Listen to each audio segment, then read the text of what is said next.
Full ನಿಮ್ಮ body ಎಲ್ಲನೂ turn ಆಗಬೇಕು. ಹೀಗೆ ಸೆಕೆಂಡ್ ಎಕ್ಸಸೈಸ್ ಬ್ರೀತಿಂಗ್ ಎಕ್ಸಸೈಸು ನೋಡಿ. ಡೀಪ್ ಬ್ರೀತ್ ಮಾಡ್ಕೊಳ್ಳೋದು. ನಿಮ್ಗೆ ಎಷ್ಟೊತ್ತು ಹೋಲ್ಡ್ ಮಾಡ್ಕೊಳ್ಳೋಕ್ಕಾಗುತ್ತೋ ಅಷ್ಟೊತ್ತು ಹೋಲ್ಡ್ ಮಾಡಿಕೊಂಡು ಆಮೇಲೆ ನಿಧಾನಕ್ಕೆ ಉಸಿರನ್ನು ಹೊರಗಡೆ ಬಿಡಬೇಕು. ಇದನ್ನು ಕುತ್ಕೊಂಡು ಗೋಡೆ ಹೊರ್ಕೊಂಡು ಮಾಡಬೇಕು.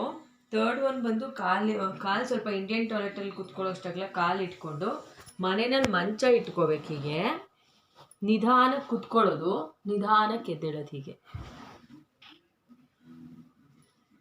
ಫೋರ್ತ್ ಒನ್ ಬಂದು ನೆಲದಲ್ಲಿ ಕುತ್ಕೊಂಡು ಕಾಲಿಗೆ ಅಗಲ ಮಾಡ್ಕೋಬೇಕು. ಈ ಕಾಲು ಮರ್ಚೋದು. ಇದು ನಿಮ್ಗೆ ಎಷ್ಟಾಗುತ್ತೋ ಅಷ್ಟು ಸ್ಟ್ರೆಚ್ ಮಾಡಬೇಕು.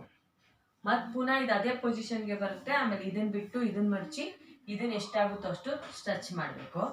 5ನೇ ಎಕ್ಸಸೈಸ್ ಬಂದು ಬಟರ್ಫ್ಲೈ ಎಕ್ಸಸೈಸು ನೋಡಿ. ಹೀಗೆ ಎಕ್ಸಸೈಸ್ ಇದಿಷ್ಟೇ. ಬೆಳಗ್ಗೆ ಮತ್ತು ಸಂಜೆ 2 ಟೈಮ್ ಮಾಡಬೇಕು. ಒಂದೊಂದು ಎಕ್ಸಸೈಸ್ ಬಂದು 20 ಟೈಮ್ಸ್ ಮಾಡಬೇಕು.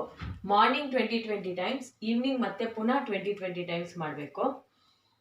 ವಾಟರ್ ಡಿಸ್ಚಾರ್ಜ್ ಆದರೆ, ಬ್ಲೀಡಿಂಗ್ ಆದರೆ, ಬಿಟ್ಟು ಪದೇ ಪೇಯ್ನ್ ಬಂದರೆ ತಕ್ಷಣ ಮೇಡಮ್ಗೆ ಇನ್ಫಾರ್ಮ್ ಮಾಡಬೇಕು. ಡೈಲಿ ಸ್ನಾನಕ್ಕೆ ಹೋಗೋಕ್ಕಿಂತ ಮುಂಚೆ ಕೋಕೋನಟ್ ಆಯಿಲ್ ತೊಗೊಂಡು ನಿಪ್ಪಲ್ನ ಮುಂದಕ್ಕೆ ಎಳೆದು ಕೊಬ್ಬರಿ ಎಣ್ಣೆಯಿಂದ ಮಸಾಜ್ ಮಾಡಿ ಆಮೇಲೆ ಸ್ನಾನ ಮಾಡಬೇಕು. ಪಾಪುಗೆ ಫೀಡ್ ಮಾಡಿಸೋದಕ್ಕೆ ಹೆಲ್ಪ್ ಆಗುತ್ತೆ. ಬೇಬಿ ಮೂಮೆಂಟ್ಸ್ ಅಬ್ಸರ್ವ್ ಮಾಡ್ತಾ ಇರಬೇಕು. ಪರ್ ಡೇ 10 ಕಿಕ್ ಆಗೋವರೆಗೂ ಕೌಂಟ್ ಮಾಡಲೇಬೇಕು.